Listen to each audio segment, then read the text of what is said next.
Hi, everybody. I'm Miranda Bree, Integrative RN, and I am so excited because today I have my new friend, Emily Bowler, and she wrote the book Starved to Obesity. That it's about to start its pre-order phase, or it's in its pre-order phase, but it comes out It's in April. the pre-order phase right now, yes. Yeah, Yes. April 16th, and she is going to give us. I'm like super excited to talk to you, Emily, because you've been there and been through all of it. Do you want me to So, share a picture? I have a picture I can share. oh my gosh, please do. A before picture? Yeah. Okay, let me know if it's coming up. Is it coming up? Yeah. Oh my gosh. That Wow. is me 11 years ago. I'm a lot older now. So that was me at 47. Wow. Yeah, I'll stop sharing here. That is serious. You don't even look like the same person, Emily. Well, I tell you, it's changed my life. Changed my life eating plants. Yeah.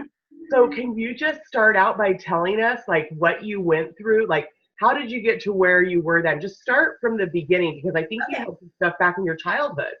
Okay. And Well, start from there and tell us. okay.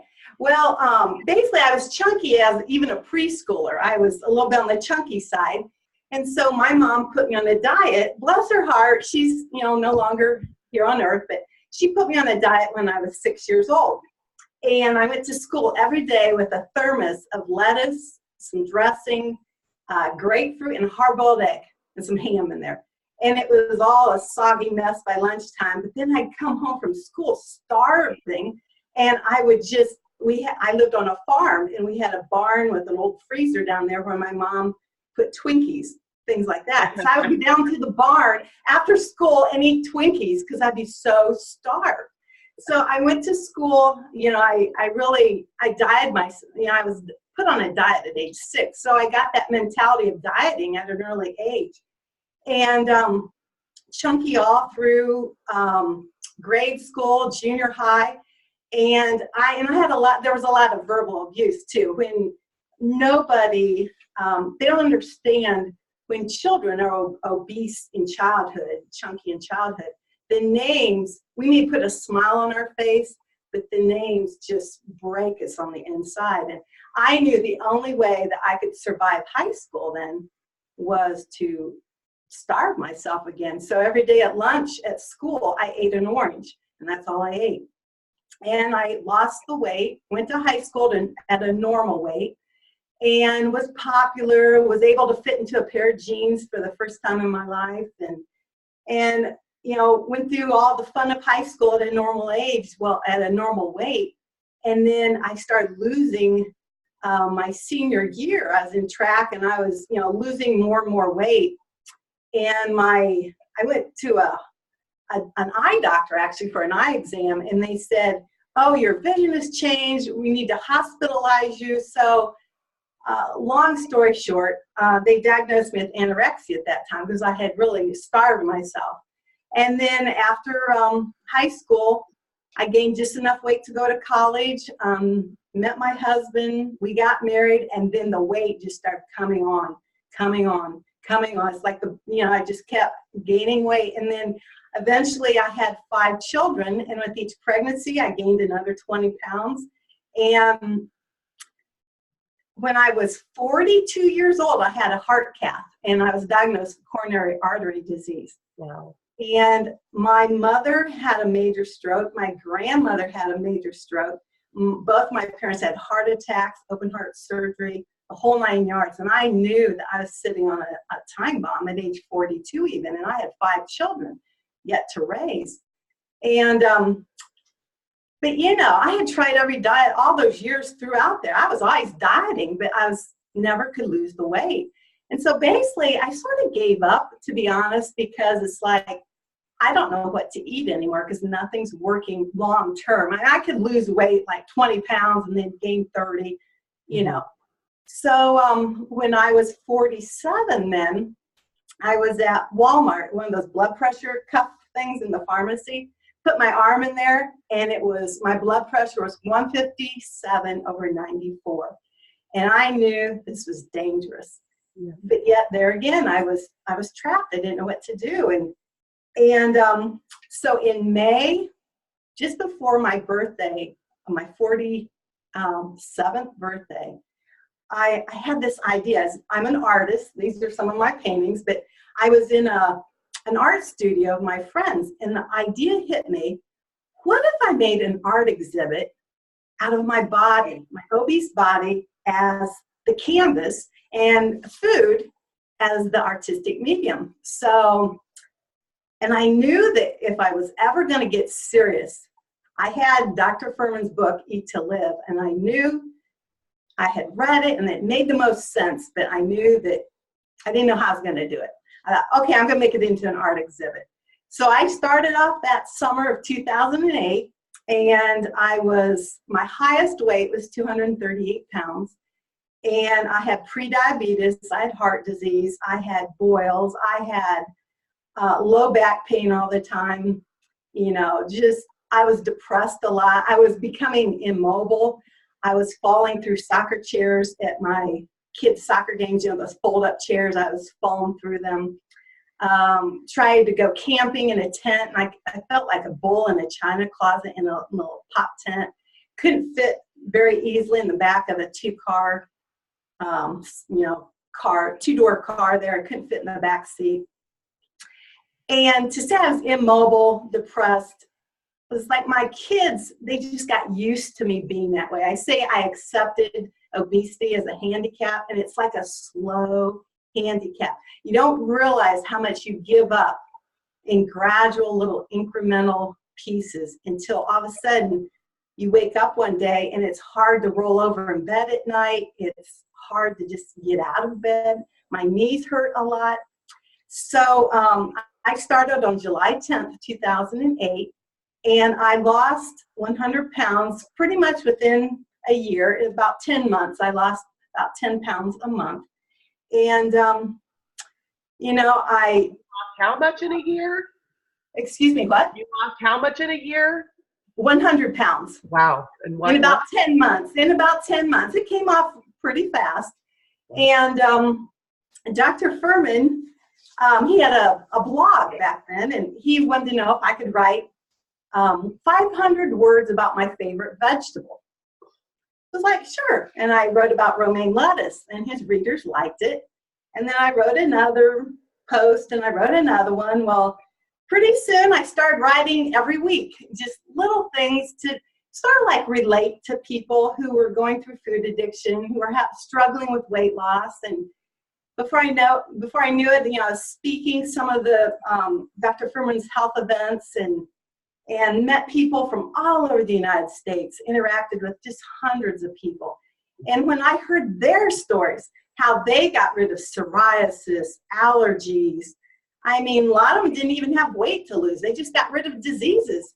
And when I interviewed all these people for his blog, I was blown away. I even met a guy who had lost 140 pounds.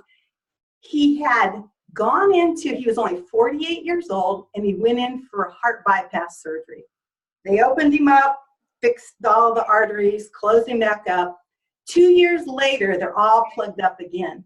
So he had stents, and he woke up in the recovery room from that procedure, and he had chest pain. And the surgeon said, just go home basically and get your affairs in order, because there's really nothing more that we can do for you. And he Googled reverse heart disease that night, found Dr. Furman, lost the weight. He was taking over $500 a month of medications, off medicines. That was just one story after another. And I'm convinced that there's no other way on this planet to eat than what God has already given us: fruits, vegetables, nuts, seeds, beans, So that's basically my story in a nutshell. Although, here's the caveat, what happened then. 5 years into it, my 21-year-old son, then he died by suicide. It was just, he had struggled with some mental health issues, and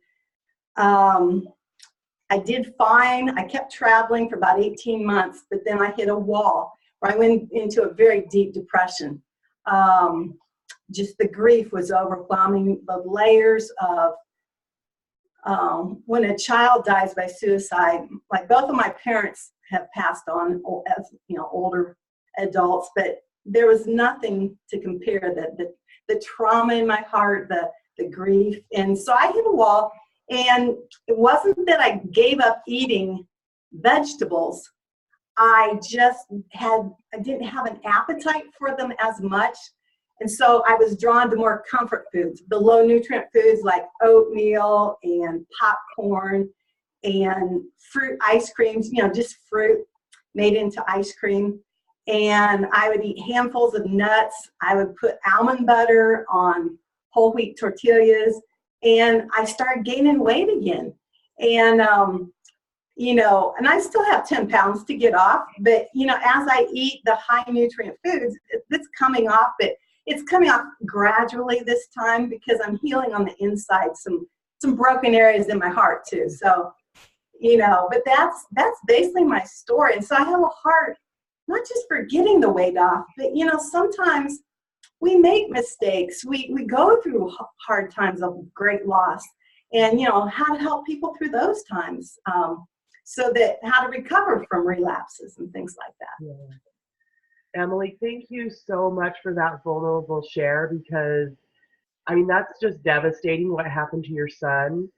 And I work with people that suffer from suicidal ideation every day, and I know about it. And I also served in the service. I was in the Navy, and so I have a lot of fellow veterans who have also passed on that way, and it is devastating. And so thank you for sharing that with us, and all of it, the whole story, because I know that there's people who are listening that have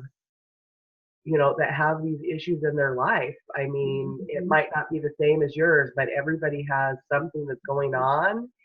And I especially like how you said that, I still have this 10 pounds, but it's not about the food, because I've heard that before, and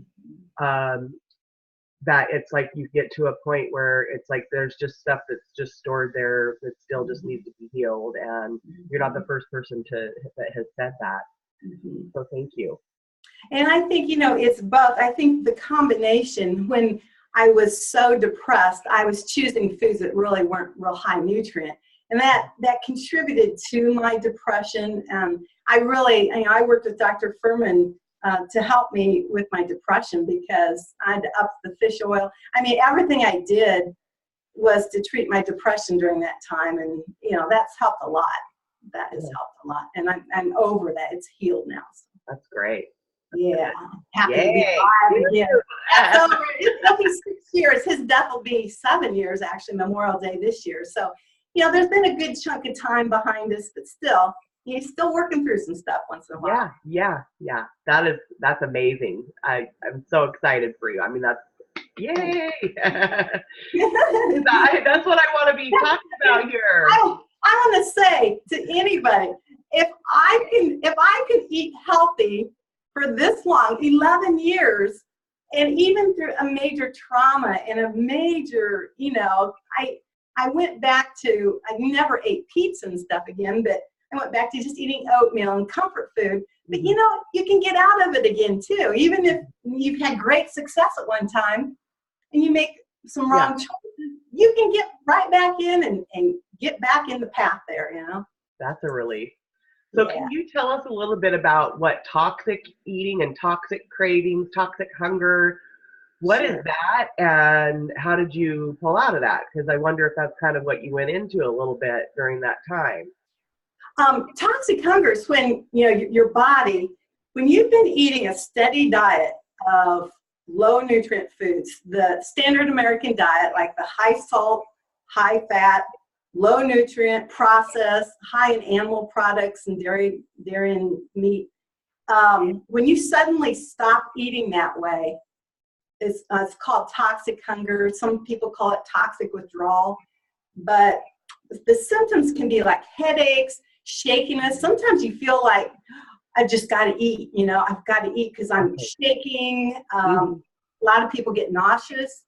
Some get diarrhea and gas. Oh, yeah, those are real withdrawal symptoms. Oh, yeah. Irritability. You can cry. Some people start crying. Some people have irritability. And the thing is, it's uncomfortable. And if you go back to eating something that will relieve those symptoms, like if you go ahead and have a brownie, because it will relieve your symptoms of feeling nauseous, you're right back to square one, because you have to go through that withdrawal phase.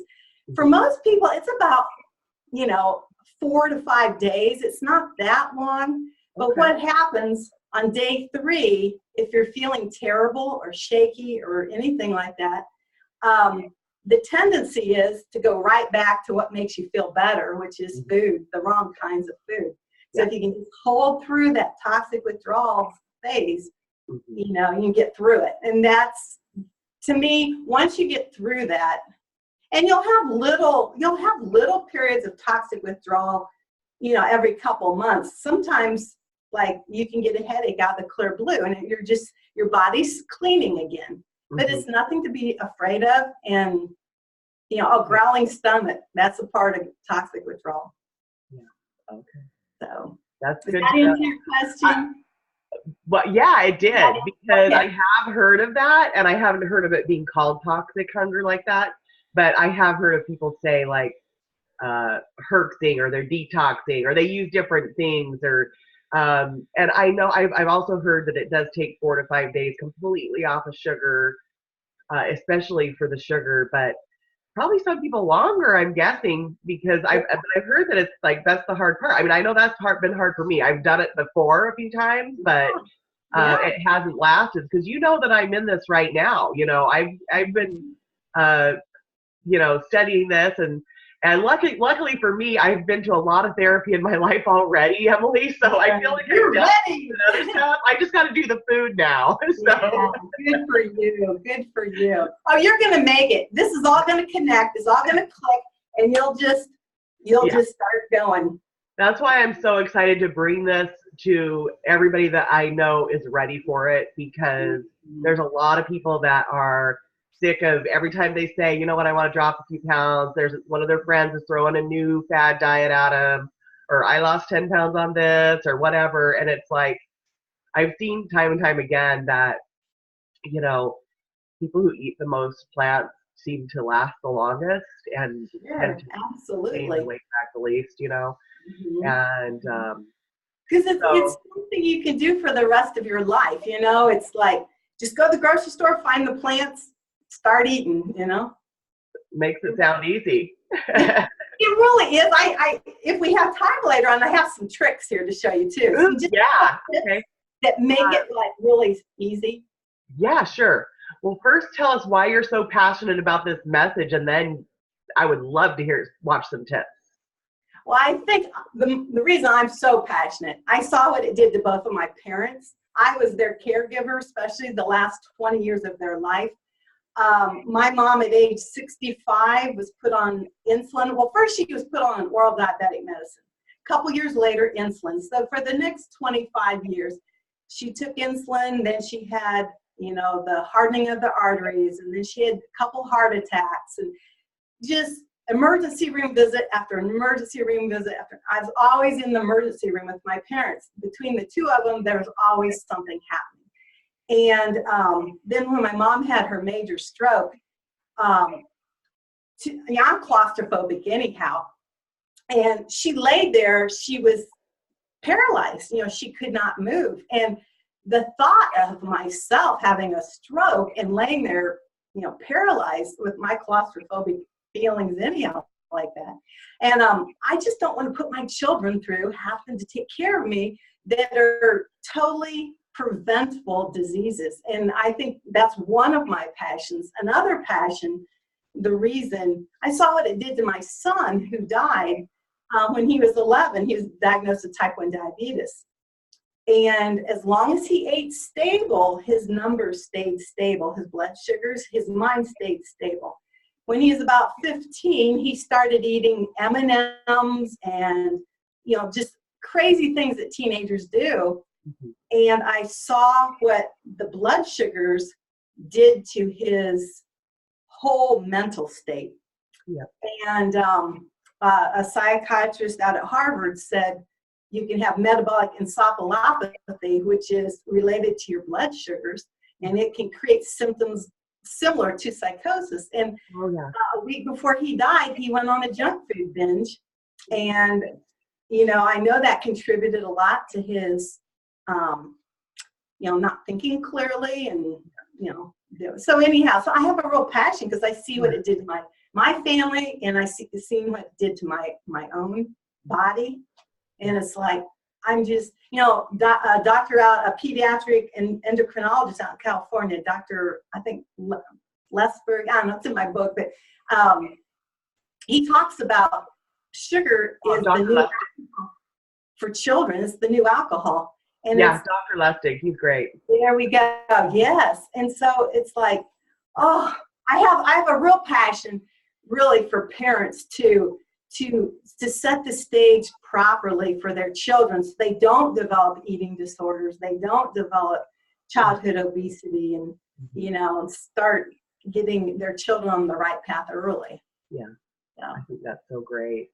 And again, I agree with you because I'm a psychiatric nurse, and I have had patients with diabetes that, I mean, unfortunately, sometimes they use it like to hurt themselves because it's an easy weapon built into the body. But, you know, not taking care of yourself, it's an easy way to self-punish. But it's also, you know, all of this food that's around us, it's like there's poison, you know, poison everywhere for someone with that type of disease, and it's hard to avoid. But it definitely, I have seen it cause psychosis and auditory hallucinations and all kinds of things. So yeah, you're right. It's sad. You know, I forgot. I might have to get a glass of water. Okay. I'm sorry. No, grab a glass of water. I can't believe I didn't bring water with me, but I got a tickle in my throat. I hate to do that. No, go run. Go grab a glass of water, and we'll be ready for your tips.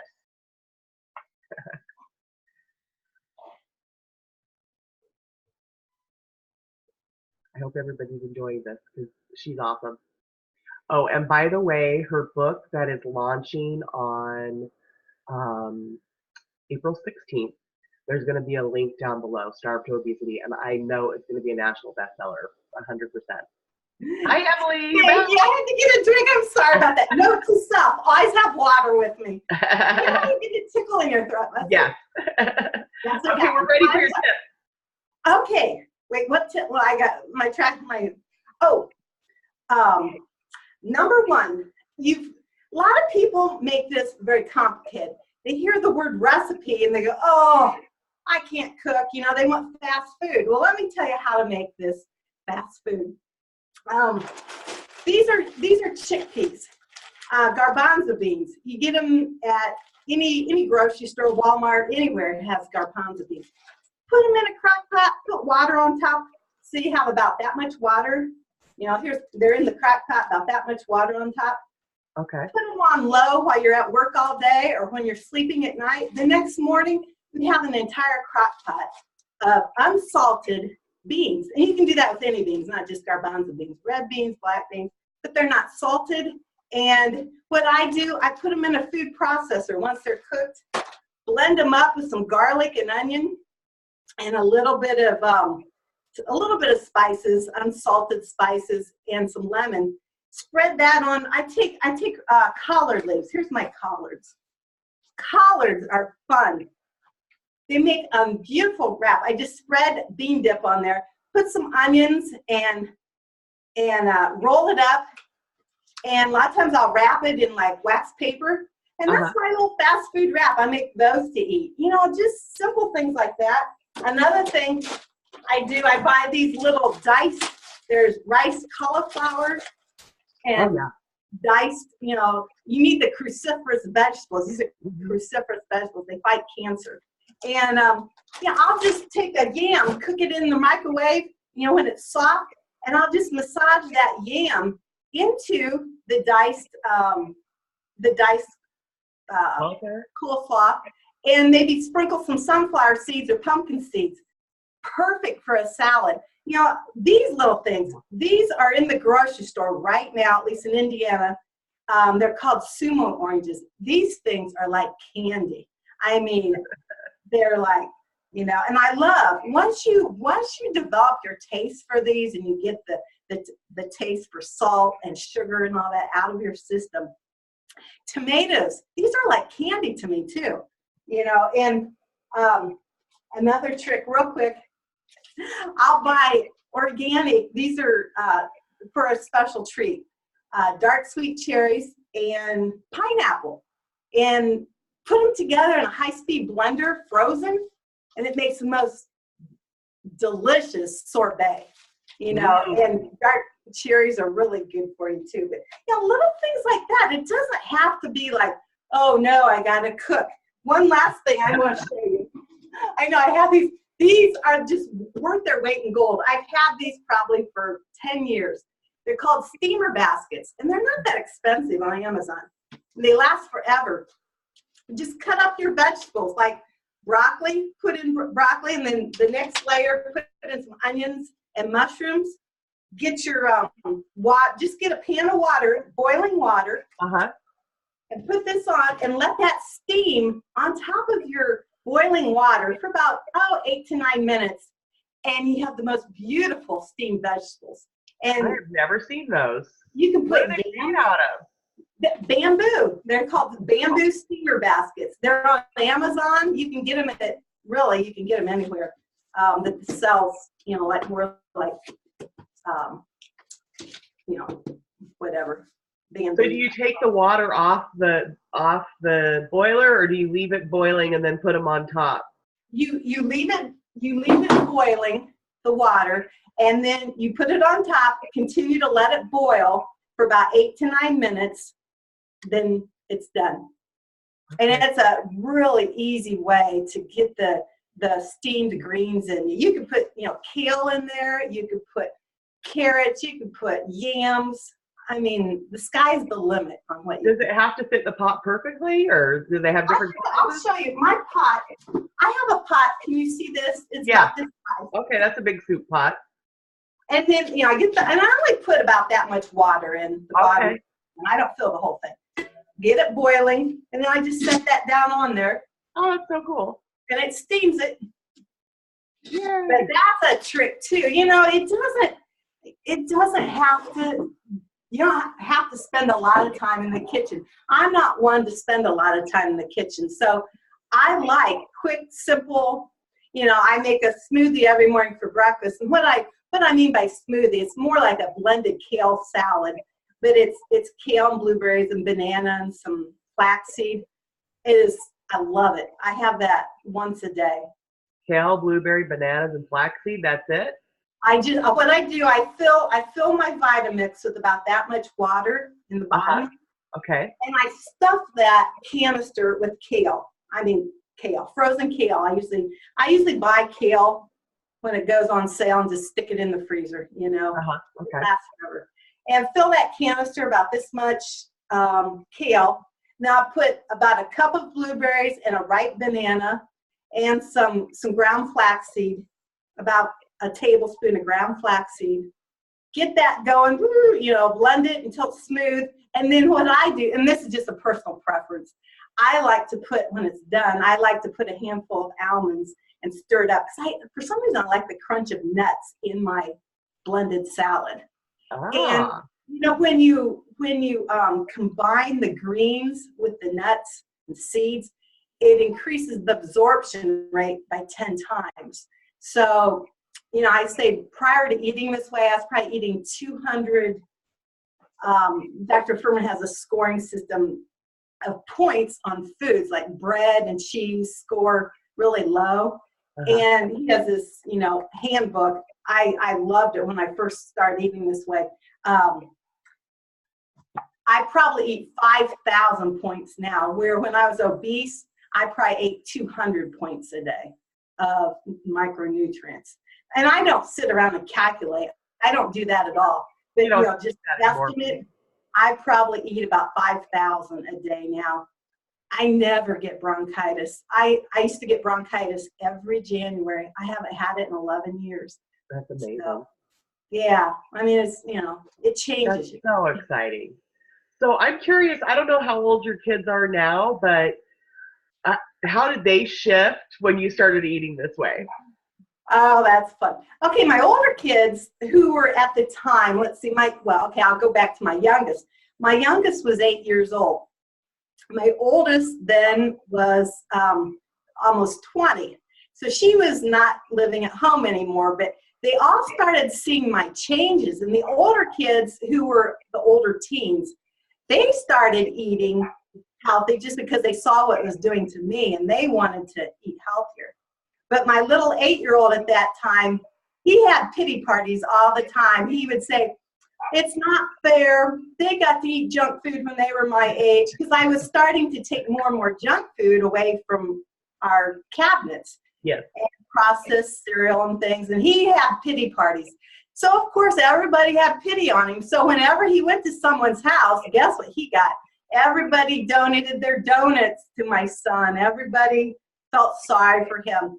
Well, when he was got such a terrible mom eating vegetables and fruit.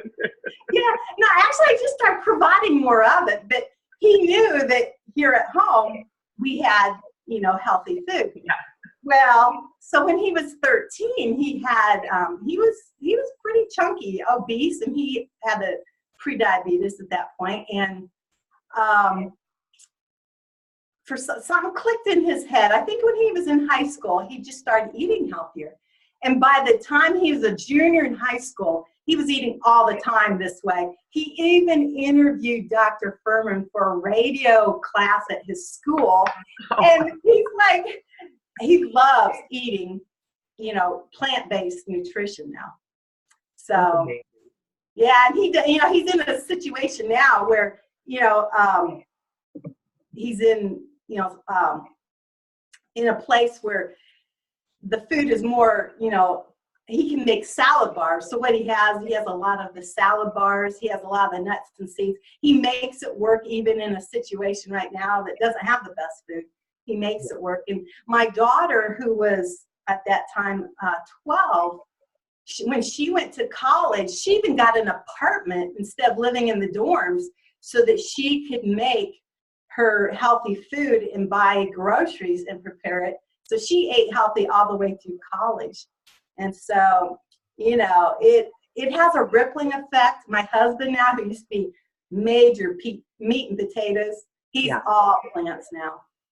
That's amazing. I'm really hoping for that, because this has been part of my struggle personally, is that I've wanted to move this way for so long, but I was waiting for my family that was dragging along behind me, and it became a source of contention because it was like, well, I'm the only one who wants to change around here, and nobody wants to change with me, and I just want to, I have a son that has a neuroimmune disorder, and he has started to realize that sugar makes it worse, and he, by himself, because he loved candy. I mean, he loved candy, and it was, he's 15, he gets allowance, he gets money. It's it starts to get harder to control what goes in your kid's mouth when they get older.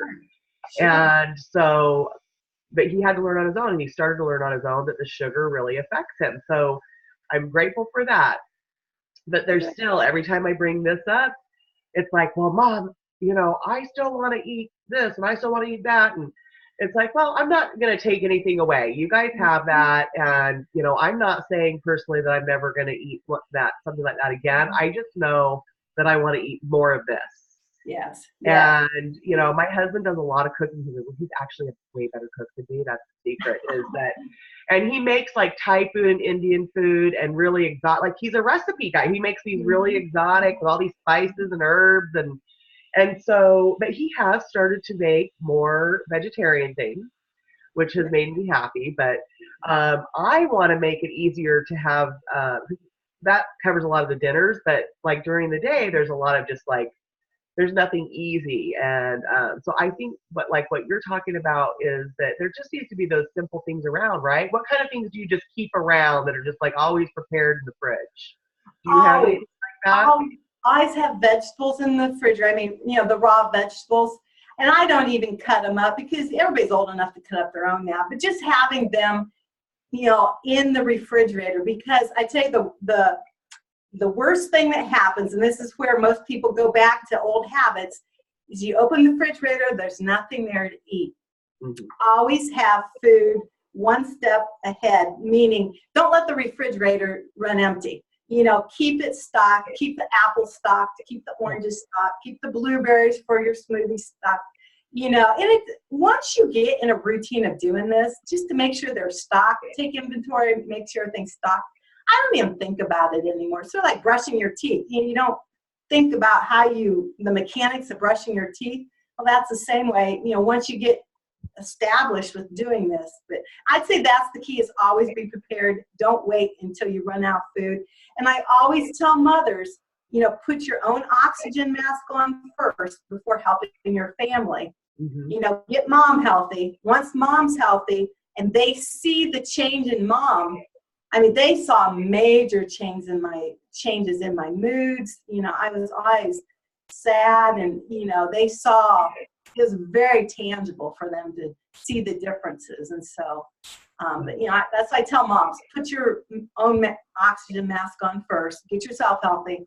Your family will gradually, and it's a process. And so I remember I would make steamed vegetables or something, and everybody would turn up their nose at it, you know, and it's the most unthankful job being, you know, where you want to provide good food for your family and they're ungrateful for it. Like, we have to eat this, you know? So, yeah, what I did, I still had our meat dishes at the beginning. I just had more vegetables, more fruit, more options, and gradually we just started doing it away the meat. Oh, the milk went out. We replaced it with almond milk. Nobody complained. Yeah, my son's thinking that way too. Right, we got rid of the processed cereal. That took a year. I remember the first time I opened up that cupboard and the processed cereal was gone. It's like, oh, it's such a good feeling, you know?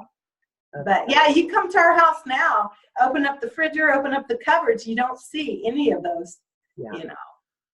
Yeah, I feel like that my using that as like, well, you guys just don't want to change with me. You just want, you know, it was just a way for me to, you know, it was an excuse, but it was also, I feel like it helped me stay stuck. And so it was kind of like, does that make sense? Like it just, sure. you know, and now I'm just like, you know what, I'm not going to do this anymore. This can't be like it is. I am going to, and I've been doing it, and I've started, and it's been more gradual than I expected, because I've typically been an all or nothing kind of person, and I'm, well, you know, you've had these habits you're 43 for 43 years, you know, to just, you know, change overnight. Now, I changed overnight just because I was so desperate. I literally thought I was going to have a stroke. I literally did, you know. And so I pretty much changed it overnight. But, you know. Well, all these interviews is pushing me. And, like, I feel like I've been talking about this as I've been, like, reaching out to people and saying, hey, do you want to come talk about this? Do you want to come talk about this? And I've been doing a little more at home and doing a little more because I feel more inspired. But I feel like as soon as this goes, it's like, it's going to be on. I'm ready. Yes, good for, you'll get it. In a year from now, I don't know how much you have to lose, but in a year from now, you'll have a significant amount of weight off, you know. Oh, yeah. Well, I would qualify for weight loss surgery covered by insurance. Oh, really? Okay. Sometimes it's hard to see, but I mean, yeah. I mean, barely. Like, I barely fit that, you know. Okay. But because I have sleep apnea, you know, because I think that it's like, you know, you have to be bigger if you don't have any conditions, but because I had sleep apnea and acid reflux or something, and a certain weight, then you can qualify. So I probably, you know, I would like to lose close to 100 pounds, but I would be happy with 60 or 80. Yeah. You know? Well, the main thing, you got it in your head. You want to do it, and it sounds like your heart is healed from a lot of stuff that you need, you know, any kind of baggage that holds you back. Yeah. So, you'll do it. You'll do it. Yeah. I know you will. Yeah. And, you know, there's other people's baggage, because that's the other thing that a lot of women and nurses and healers and massage therapists, like a lot of people that work in these healing industries, you know, I've found that a lot of service-based people, they take on a lot of other people's pain and things like that too. And so, yeah, I'm done doing that. And that's been amazing because I did that for a long, not since I've been a nurse in a psychiatric hospital. You cannot do that there. It's like, it would be, not a good place to work. But, there are people, ICU nurses, that they're finding that there's studies that are saying that they have PTSD from just from their jobs because they're constantly taking care of people in a crisis. Yeah. And so, I think that we have to learn how to heal our own stuff and then take care of ourselves. So, and that's what you've done. Yeah. And that's what I learned I call it my second round here, getting healthy again. Here's, how much on the inside I had to heal. They sort of play into each other. The food is a huge, you shouldn't let that be your excuse. The food is a huge component. But I also found that I was struggling with just a lot of pain in my heart that just had, brokenness that I said, the worst emotion you can have is apathy. And I got to that point because when you're apathetic, you don't care if you're healthy or not. And I was to that point. I didn't care. And so, if you can do anything you can to get out of that pit of apathy, once you get out of that and you want to live again, you want to care, then the sky's the limit what you can do. And you need help. And I'm all for professional counseling. Yeah. The component, if you're in that pit of apathy, if anybody listening is in that pit of apathy, get help, and don't wait until you think it's going to get better because it's only going to get worse. Sometimes you need others to help you out of that pit. Mm-hmm. That's what happened. I did. I created a support group for this because I know there's going to be people in all different phases. Sure. And, there's people like me who, I've worked in this. I've worked in psychiatry. I've worked in wellness. I have been a body worker and massage therapist. And so I'm a caregiver in that way. And I've done tons of therapy because when you go through these kind of trainings, you kind of get pushed that direction. So I think there's probably people like me who the food's the final frontier. And there's other people who might do it the other way around where they change their food and then they start to heal themselves in other ways. So I think that it can go either direction. Oh, absolutely. And and so I definitely wanted to have a support space, but I'm going to be bringing people in there too, to more people to talk. But yes, people should go get counseling. People should go see a therapist. They should get a coach. They should, definitely get help if they need it. And be able to recognize, and I will, because I'm not responsible for that. I'm not a physician, and so, but I'm there for support, and I would definitely refer people if I felt like that's where they need to go. But I'm curious. The high nutrient food really does help the brain, and it's like, I don't know where I'd be today if I did not eat high nutrient food. I seriously don't know where I'd be today. And that's why I'm passionate about it. Because I know either I would be in a rehab center recovering from a stroke, or I'd be so depressed that I couldn't get out of it, deep, deep depression. So I'm just curious, because that's what I was just going to ask, is how long did you say that you felt until that like mental fog and that cloud that was kind of hanging over you lifted? Or I don't know if that's how the first, like 10 years ago, because I did have a lot of mental fog then. It lifted probably within a week, but after my son died, are you talking about that period of time? Yeah, you can talk about that too. How long did the depression? Okay, well, the first time back in 2008 when I, quit cold turkey eating standard American diet and just went to a high nutrient diet.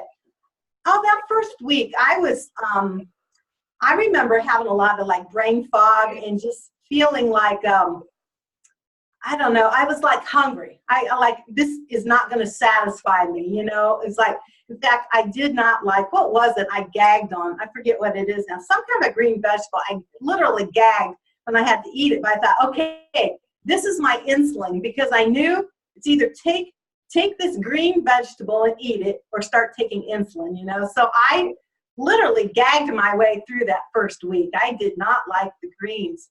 But after that first week, I started to where my taste buds were changing because I didn't have the salt. I was eating a lot of deli meats and cheese and stuff. And so the salt was going out of my taste buds. And probably probably within 2 weeks there, I didn't have that brain fog and that, to where I just looked at the food and gagged, and to where I remember clearly, I was with my daughter one time, and we were at a farmer's market, and I couldn't wait to buy the red peppers because I was craving the red peppers. So I knew I made a switch, but it took a good week or two of just struggling. It didn't come like something like I'd want to pick up, kale and eat it. Right? Yeah, full disclosure here, during that time, 4 days after I started eating this way, my son, who eventually took his life, he had a psychotic, he started hallucinating. So for the next 3 months, we're in and out of hospitals. We went to Cincinnati Children's Hospital, which is 3 hours away. And I remember one night I had a decision to make. I could either go back to the old way I was eating, because we were in crisis, everybody would understand, or I could continue on. And I knew that if I went back at that point that night, I'd probably never come back. So I took the vegetable crisper out of our refrigerator. I literally took the entire crisper drawer out. I put a cooler in the back of the trunk of my car, and I dumped those vegetables in that cooler, took off for Cincinnati Children's Hospital, and we were down there for quite a few weeks, and I literally ate out of the trunk of my car. I would put ice. I'd go to a store, get a bag of ice, and get some food. For those weeks that we were in the hospital, I ate in a parking garage in the trunk of my car. But that's how committed I was, because I knew that if I ever went back, and one of the nurses, what he said was so profound to me. He said, when our son Daniel was first admitted to Cincinnati Children's Hospital, he said, "We will do our best to stabilize your son, but you have to take care of yourself, because you're going to be the one to take care of him when he gets home." And I knew, this was going to save my life, and I was able to help my son through those dark times because I was there for him. Where if I would have had a stroke or something, I tell people, you come to these crossroads, I call them pivotal points, where you have a choice. You can either keep going or you can go back. Nobody's going to care if you go back. Everybody's going to understand. You're having a hard day. You're, in crisis. We understand you're going to go back. But it's at those crossroads that are so important to make the decision to move forward. Otherwise, you go back and it doesn't get any easier. And so that's what I encourage people all the time in crisis. You got to keep moving forward. Yeah. I love that, Emily, because it's like you learn to love yourself, and even though you were having a crisis. And I think that's really, really profound. So I think it helped having 5 children, because I knew I still had 5 kids to raise. It's like they needed a mom. And you loved your children too. I love them. Yeah. You're going to inspire so many people. I can't wait for your book. So I'm definitely going to be pre-ordering mine from the link that's down below. You guys check her book out on Amazon, and it's called Amazon and Barnes & Noble, both places. Yeah. And Barnes & Noble. Oh, don't forget about Barnes & Noble. Yeah. And so I'm so excited for you, Emily, because I know that this message is going to go really far with a lot more people. Thank you. What a privilege. It's my heart. This is my heart, my passion, So thank you, Miranda. Thank you so much. Thank you so much for coming on, Emily. Okay, and thanks for my water break. Yeah. You took care of yourself. Yeah, okay, thank you.